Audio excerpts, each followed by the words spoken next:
नमस्कार मित्रों, स्वागत है। बने रहिए बनारसी अंचल के साथ। तो लीजिए ये पेपर मैं स्टार्ट करता हूँ। पहला प्रश्न, क्लासिकल संस्कृत भाषा के दिल्ली स्थित दीर्घपालम बावली अभिलेख में स्वभावतः दावा किया गया है कि राजा के सुशासन के कारण भगवान विष्णु समस्त चिंताओं को त्याग कर क्षीर सागर में शांतिपूर्वक शयनरत हैं। यह किस राजा के बारे में दावा किया गया है? अलाउद्दीन खिलजी, गयासुद्दीन बलबन, फिरोज शाह तुगलक या इल्तुतमिश? तो यह दावा किया गया है, आपका आंसर सही होगा गयासुद्दीन बलबन, बी। मुगल वास्तुशास्त्र निम्नलिखित में से किन शैलियों का सम्मेलन या समन्वय है? इस्लाम, गांधार, तुर्की अरबी, इस्लामी गोथिक, भारतीय, सीरियाई, शारकी इस्लामी, अरबी बैराक या फिर इस्लामी फारसी, तुर्की, हिंदू? तो मुगल वास्तुशास्त्र जिन शैलियों का सम्मेलन या समन्वय है वो है आपका डी, इस्लामी फारसी, तुर्की, हिंदू। नेक्स्ट, शेखुपुरा मीनार की योजना अकबर के शासनकाल में निर्मित हिरन मीनार के समान है। हिरन मीनार निम्नलिखित में से किस शहर में स्थित है? फतेहपुर सीकरी, दिल्ली, आगरा, सिकंदरा? तो हिरन मीनार आपका ये फतेहपुर सीकरी में स्थित है। चौथा प्रश्न, निम्नलिखित में से कौन सा जोड़ा सुमेलित नहीं है? तो नहीं पे विशेष ध्यान रहेगा। देख लीजिए, मोहम्मद आरिफ, तारीख़ अकबर शाही, ये सुमेल है, बिल्कुल सुमेल है। इनायतुल्लाह, तकमील ए अकबरनामा, सुमेल है मित्रों, तो ये भी सुमेल है। तीसरा, अबुल फजल तबकात ए अकबरी, तो ये सुमेल नहीं है। डी, अब्दुल कादिर बदायूनी, मुंतखबुल तवारीख, ये भी सुमेल है। फिफ्थ, किसके राज्यकाल में दरबारी कवि अलासानी पेदन्ना मनुचरित की रचना की, जिसमें रोमांस और उमंगों का रोचक वर्णन है एवं इसमें मुक्त भाव से अरबी और फारसी शब्दों का इस्तेमाल किया गया है? सदाशिव राय, कृष्णदेव राय, राम राजा या इनमें से कोई नहीं? तो सही उत्तर है आपका दरबारी कवि अलासानी पेदन्ना मनुचरित की रचना की और इसमें मुक्त भाव से अरबी और फारसी शब्दों का इस्तेमाल किया गया है। किसके दरबार में? कृष्णदेव राय के दरबार में, ये कृष्णदेव राय। नेक्स्ट, सिक्स्थ क्वेश्चन, सुमेल करने के लिए दिया हुआ है मित्रों, तो सुमेल करते हैं। मिनहाज ए सिराज जुजानी, तो ये किससे सुमेल होगा? आपका ए सुमेल होगा वन से। तबकाते नासरी, बी कल्याण सिंह आशिक, तो ये सुमेल होगा खुलासतुत तवारीख। सी जियाउद्दीन बर्नी, तारीख़ फ़िरोज़ शाही। डी शमसे सिराज अफ़ीफ़, तारीख़ फ़िरोज़ शाही, ये भी हैं। Next, seventh question, seventh, Delhi के निम्नलिखित नगरों के नामों पर विचार कीजिए। जहाँपना, सीरी, तुगलकाबाद, खिजराबाद। निम्नलिखित क्रम में से कौन सा क्रम उनकी स्थापना के सही कालक्रम को दर्शाता है? तो देख लीजिए, तो सबसे पहले नंबर पे क्या आएगा? सबसे पहले नंबर पे आएगा आपका सीरी, दूसरे नंबर पे तुगलकाबाद, तीसरे नंबर पे जहाँपना और चौथे नंबर पे आपका खिजराबाद। नेक्स्ट, एट्थ, मकबरों की अष्टभुजाकार आकृति मध्यकालीन भारत के निम्नलिखित में से किस वंश की विशेषता थी? तो खिलजी, तुगलक, सैयद, लोदी। तो मकबरों की अष्टभुजाकार आकृति मध्यकालीन भारत में जिस वंश की विशेषता थी वो है आपका लोदी। नाइन्थ, निम्नलिखित घटनाओं को कालानुक्रम अनुसार व्यवस्थित कीजिए तथा नीचे दिए गए कूट का प्रयोग कर सही उत्तर का चयन करना है मित्रों। तो तैमूर का आक्रमण, सांकेतिक मुद्रा का प्रचलन, बाजार नियंत्रण नीति, मलिक छज्जू का विद्रोह। तो सही उत्तर क्या होगा? आप देख लीजिए, इसमें से पहले नंबर पे होगा मलिक छज्जू का विद्रोह, दूसरे पे आपका होगा बाजार नियंत्रण, तीसरे पे सांकेतिक मुद्रा का प्रचलन और चौथे पे तैमूर का आक्रमण। 10 सल्तनत काल का सबसे प्रभावशाली वर्ग कौन सा था? सैयद, पीर, उलेमा, खलीफा। तो सल्तनत काल का सबसे प्रभावशाली वर्ग था आपका, अंदाज लगाइए, उलेमा। 11, कुमाऊँ का कौन सा शासक शाहजहाँ के दरबार में उपस्थित हुआ?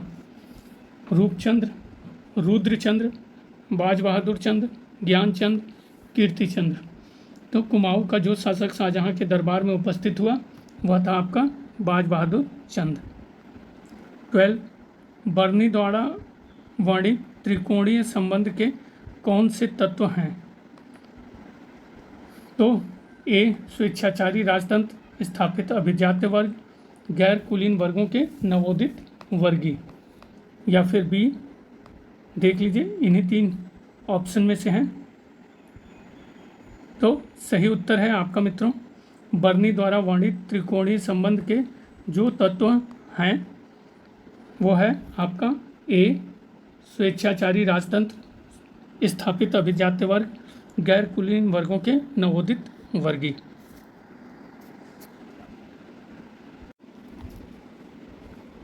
13, बहमनी साम्राज्य और विजयनगर साम्राज्य के मध्य शत्रुता से संबंधित कौन सा विवादग्रस्त क्षेत्र था?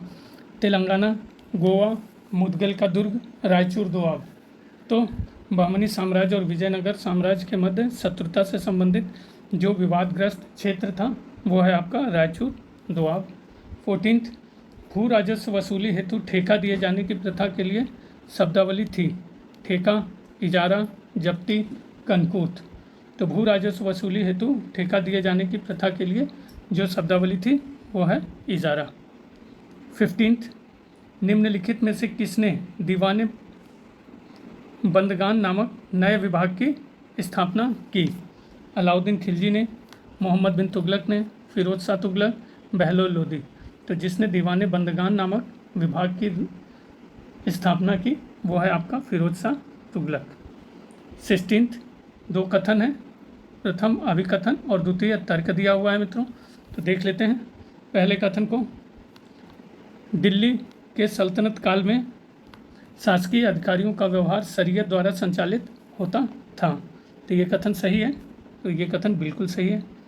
कारण आर वाला कथन देख लेते हैं। राजा का ध्येय संपूर्ण देश को दारुल हर्ब से दारुल इस्लाम में परिवर्तित करना न था। तो ये आर क्या है, सही लग रहा है मित्रों? तो बिल्कुल ये गलत है। तो अभी कथन सही है और कारण आपका कारण वाला भी कथन सही नहीं है। तो कह सकते हैं ए सही है और आर आपका गलत है, सी। 17, शेरशाह के शासन के समय में किस विभाग का अध्यक्ष राज्य की आय और व्यय की देखभाल करता था? दीवाने वजारत, दीवाने आरिज, दीवाने रसालत या दीवाने इंसा। तो शेरशाह के समय में जिस विभाग का अध्यक्ष राज्य की आय और व्यय की देखभाल करता था वो है आपका ए, दीवाने वजारत। 18,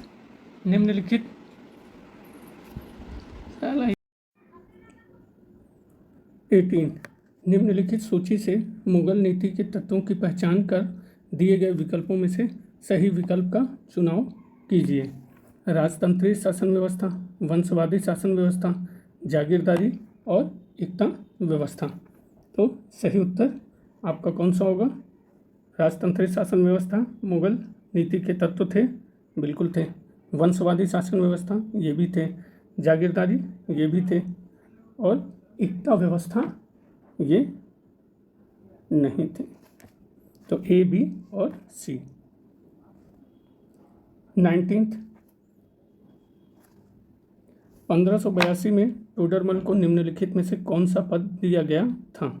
खाने सामान, मीर बख्शी, दीवाने अशरफ, सदरुद सुदूर। तो 1582 में टोडरमल को जो पद दिया गया था वो है आपका दीवाने अशरफ। 20, ससगनी चांदी का एक छोटा सिक्का था जो बराबर था 4 जीतल के, 6 जीतल के, 8 जीतल के या 10 जीतल के। तो ससगानी चांदी का एक छोटा सिक्का था जो बराबर था आपके 6 जीतल का। 21, तकावी ऋण के संबंध में निम्नलिखित में से कथन सही नहीं है। तो कौन से कथन सही हैं उनको देख लेते हैं और वो अपने आप निकल आएगा जो नहीं है। तो पहला, ये कृषि प्रयोजनों हेतु किसानों को दिए जाते थे। तो तकावी ऋण के संबंध में ये सही है, बिल्कुल सही है। दूसरा, ये व्यापारिक प्रयोजनों हेतु व्यापारियों को दिए जाते थे। तो ये भी आपका सही है। तीसरा, ये चौधरियों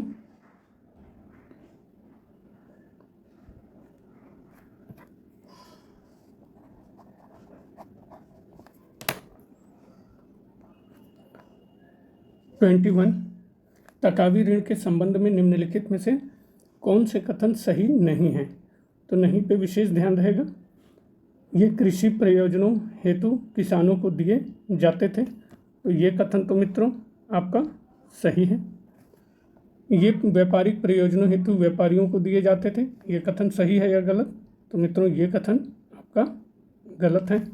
तीसरा, ये चौधरियों और मुकदमों के माध्यम से दिए जाते थे जो अलग अलग किसानों को वितरण करते थे। तो ये कथन आपका क्या हो, सही है, ये सही है। चौथा, चौधरी और मुकद्दम उनकी अदायगी के लिए गारंटी नहीं देते थे। तो ये कथन मित्रों क्या हो जाएगा, ये गलत। तो आपका उत्तर केवल 2 और 4 गलत हैं। 22वां, मिल्क और इनाम और वक्फ अनुदानों को समाप्त कर दिया था। बलबन ने, मोहम्मद बिन तुगलक ने, फिरोज शाह तुगलक ने, अलाउद्दीन खिलजी ने। तो मिल्क, इनाम और वक्फ अनुदानों को समाप्त किया था आपके अलाउद्दीन खिलजी ने। 23, शेरशाह के विषय में क्या असत्य हैं। तो पहला, भूमि राजस्व दर 1/3 निर्धारित की, ये सत्य है। भूमि की पैमाइश करवाई, ये भी सत्य है। दिल्ली के पुराने किले में किला-ए-कुहना मस्जिद का निर्माण, ये भी मित्रों क्या है, सत्य है या असत्य। तो सत्य है। सासाराम में एक किले का निर्माण, तो ये मित्रों ये असत्य है। 24, शिवाजी के समय में भूमि राजस्व की दर संभवतः थी उपज का 1/2, 1/3, 2/5 या 1/8। तो शिवाजी के समय भूमि राजस्व की दर आपकी थी 2/5। 25वां, निम्नलिखित में से कौन सा युग्म सुमेलित नहीं है। तो किरोड़ी मुगल प्रशासन में एक राजस्व अधिकारी, ये कथन या ये आपका सही है। खालिसा वह भूमि क्षेत्र जिसका राजस्व सीधे शाही खजाने में जमा किया जाता था, ये भी आपका सही है। तीसरा, तरफदार बहमनी सल्तनत में प्रांतीय सूबेदार, ये सही है। डी, पैबाकी राजस्व का जागीर में आवंटन, ये कथन आपका गलत है। 26वां, मुगल काल में जजिया कर से संबंधित निम्नलिखित वक्तव्यों पर विचार कीजिए। अकबर ने 1564 में जजिया कर समाप्त किया। तो ये कथन तो जजिया कर के संबंध में सही है। दूसरा, अकबर ने 1575 में जजिया कर को पुनः लागू किया, ये कथन जजिया कर के संबंध में गलत है। अकबर ने 1579-80 में जजिया कर को पुनः समाप्त किया, तो ये कथन भी जजिया कर के संबंध में गलत है। चौथा, औरंगजेब ने 1679 में जजिया कर को पुनः लागू किया, तो ये कथन जजिया कर के संबंध में सही है। तो सही उत्तर आपका डी, 1 और 4। 27, वह भक्ति काल का संत जिसके पास विभिन्न जातियों के 12 शिष्य थे, रामानंद, सूरदास, कबीर, वल्लभाचार्य। तो वह भक्ति काल का संत जिनके पास विभिन्न जातियों के 12 शिष्य थे, वह थे आपके रामानंद। 28, भारत में किस सूफी संत ने सूफियों के सोहरावर्दी पंथ की स्थापना की थी। शहाबुद्दीन सोहरावर्दी, बहाउद्दीन जकारिया, कुतुबुद्दीन बख्तियार काकी, निजामुद्दीन औलिया। तो जिस सूफी संत ने सूफियों के सोहरावर्दी पंथ की स्थापना की थी वो है आपका बहाउद्दीन जकारिया। 29, निम्नलिखित मुगल चित्रकारों में से कौन से चित्रकार खुद की तस्वीर बनाने के लिए जाने जाते हैं? मनोहर, दौलत, केशव और बसवान। तो सही उत्तर है आपका खुद की तस्वीर बनाने के लिए मनोहर, दौलत, केशव जाने जाते हैं। 30 निम्नलिखित सूफियों में से किसे उस समय का कुतुब कहा गया है? शेख निजामुद्दीन औलिया को, अमीर खुसरो को, शाह मोहम्मद गौस को या शेख सलीम चिश्ती को? तो सूफियों में से जिसे उस समय का कुतुब कहा गया है वो है आपका शाह मोहम्मद गौस। 31 अकबर के दरबार के महानतम चित्रकारों में से एक जिसे बादशाह ने टकसाल का अधिकारी नियुक्त किया था, कौन था? बसावन, केशव, मुकुंद, दसवंत। तो अकबर के दरबार के महानतम चित्रकारों में से एक जिसे बादशाह ने टकसाल का अधिकारी नियुक्त किया वह था दसवंत। 32 सूफी शब्दावली में विलायत का क्या अर्थ है? विदेशी क्षेत्र, मुखिया का क्षेत्र, आध्यात्मिक क्षेत्र या जमींदार का क्षेत्र? तो सूफी शब्दावली में विलायत का अर्थ है आपके आध्यात्मिक क्षेत्र। 33 उस सुल्तान की पहचान कीजिए जिसने काजी की सलाह पर शर्रियत को कार्यान्वित करने से इनकार कर दिया था। कुतुबुद्दीन ऐबक, अलाउद्दीन खिलजी, मोहम्मद तुगलक, बहलुल लोदी। तो वह सुल्तान जिसने काजी की सलाह पर शर्रियत को कार्यान्वित करने से इनकार कर दिया वह था आपका अलाउद्दीन खिलजी। 34 नूरजहाँ का वास्तविक नाम था हाजी बेगम, रसीदा बेगम, मेहरुनिशा, अर्जुमंद बानो बेगम। तो नूरजहाँ का वास्तविक नाम आपके क्या था? अंदाज़ा लगाइए, मेहरुनिशा। 35 निम्नलिखित में से ब्रिटिश काल में किसे स्थानीय स्वशासन का मुख्य सुधारक माना जाता है? Lord Ripon, Lord Lytton, Lord Curzon, Lord Canning. तो स्थानीय सुधारक या स्थानीय स्वशासन का मुख्य सुधारक जिसे माना जाता है वह है लॉर्ड रिपन। 36 सरकारी अभिलेखों के संदर्भ में कंसल्टेशन क्या थे? तो कंसल्टेशन बंगाल में अंग्रेज ईस्ट इंडिया कंपनी के तमाम किस्म के कारोबार, अंग्रेज ईस्ट इंडिया कंपनी के तमाम किस्म के सैन्य अभिलेख, प्रेसिडेंसियों के गवर्नरों को उनके सलाहकारों की रिपोर्ट, शिक्षा और न्यायपालिका से संबंधित अभिलेख। तो सरकारी अभिलेखों के संदर्भ में कंसल्टेशन आपके थे बंगाल में अंग्रेज ईस्ट इंडिया कंपनी के तमाम किस्म के कारोबार। 37 सूची 1 को सूची 2 से मिलाना है, स्थान है और ब्रिटिश राज्यों में मिलाने का वर्ष है। तो आप भी अंदाज़ा लगाइए मित्रों, झांसी किस वर्ष मिलाया गया? तो झांसी मिलाया गया आपका 1853 में। संभलपुर कब मिलाया गया? 1849 में। अवध को मिलाया गया मित्रों 1856 में। नागपुर को 1854 में। 38 श्रीरंगपट्टनम की संधि निम्नलिखित के बीच की गई थी? हैदर अली एवं हेस्टिंग्स, हैदर अली एवं आयरकूट, टीपू सुल्तान एवं वारेन हेस्टिंग्स, टीपू सुल्तान एवं लॉर्ड कॉर्नवालिस। तो श्रीरंगपट्टनम की संधि जिनके बीच में की गई थी वो हैं आपके टीपू सुल्तान एवं लॉर्ड कॉर्नवालिस। 39 भारत में प्रथम भारतीय सिविल सेवा ICS परीक्षा 1922 में हुई। कहाँ पे? कलकत्ता में, दिल्ली में, इलाहाबाद में, बम्बई में। तो भारत में प्रथम भारतीय सिविल सेवा ICS परीक्षा 1922 में आपकी हुई थी इलाहाबाद में। 40वां पिट्स का इंडिया एक्ट किस के दोषों को सुधारने के लिए स्वीकृत किया गया था? रेगुलेटिंग एक्ट, हैदर अली के साथ की गई मद्रास की संधि, सालभाई संधि, पेशवा के साथ की गई बसीन की सहायक संविध। तो पिट का इंडिया एक्ट जिस दोषों को सुधारने के लिए किया गया था वो है आपका रेगुलेटिंग एक्ट।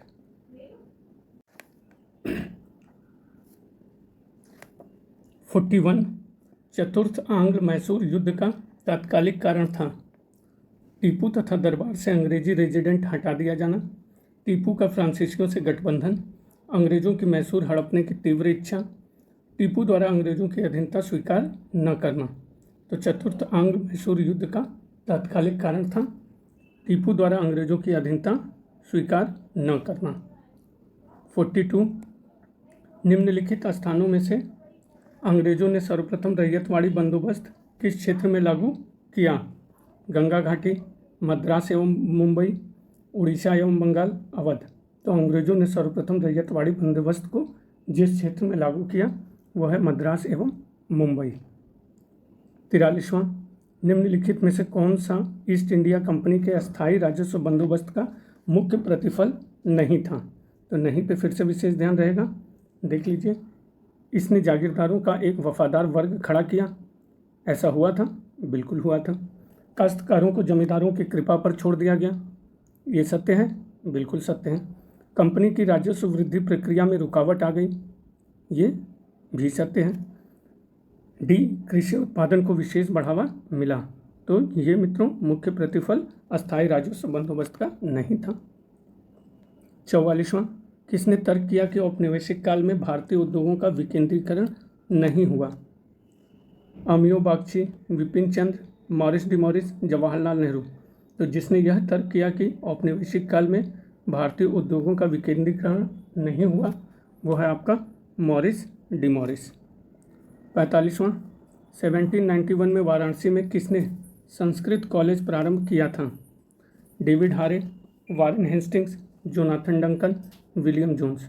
तो 1791 में वाराणसी में जिसने संस्कृत कॉलेज प्रारंभ किया वह था आपका जोनाथन डंकन। 46 सुमेल दिया हुआ है मित्रों, तो देख लेते हैं 46 का किस तरह से सुमेल होगा। हिंदू कॉलेज किसने शुरुआत की? नाम बताइए, अंदाज़ा लगाइए। David Hare. MAO कॉलेज ये किसने शुरुआत की? अलीगढ़ मुस्लिम, सर सैयद अहमद खान। संस्कृत कॉलेज अभी आया था, Jonathan Duncan. Bethune college, Jyotiba Phule.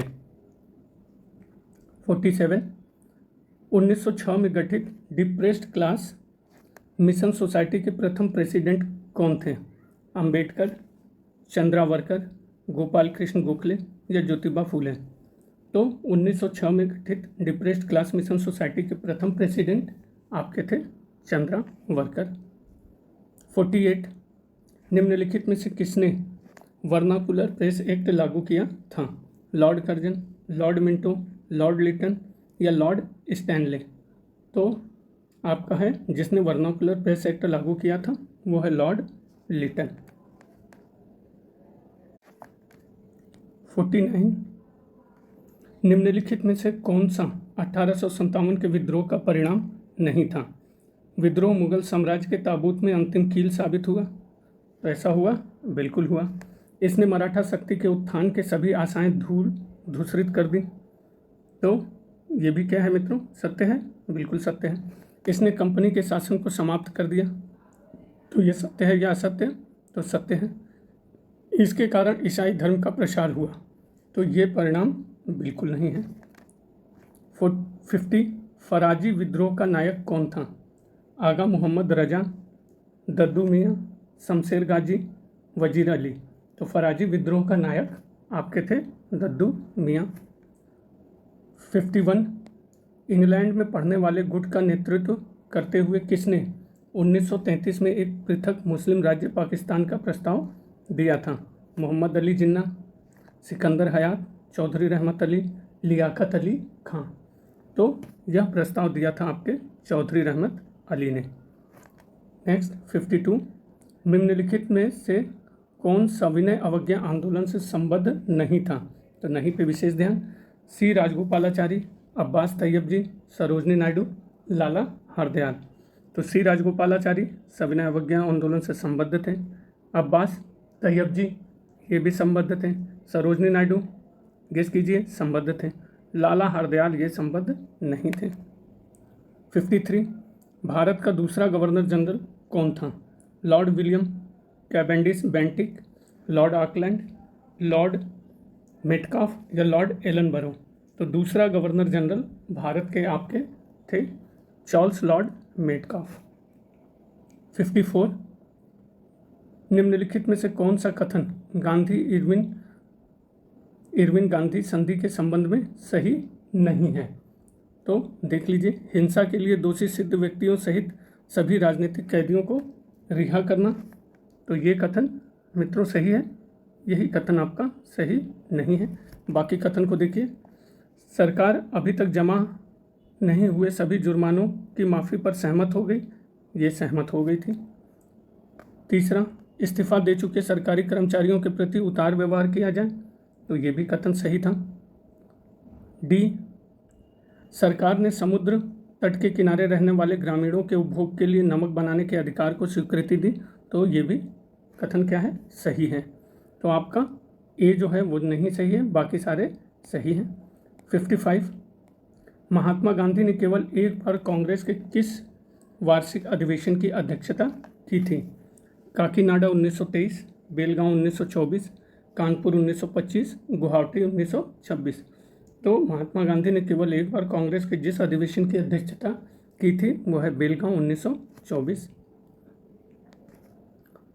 56, cabinet mission के भारत आगमन के समय भारतीय राष्ट्रीय कांग्रेस का अध्यक्ष कौन था? सरोजनी नायडू, मौलाना अबुल कलाम आज़ाद, जवाहरलाल नेहरू, जेबी कृपलानी। तो कैबिनेट मिशन के भारत आगमन के समय भारतीय राष्ट्रीय कांग्रेस का अध्यक्ष आपके थे मौलाना अबुल कलाम आज़ाद।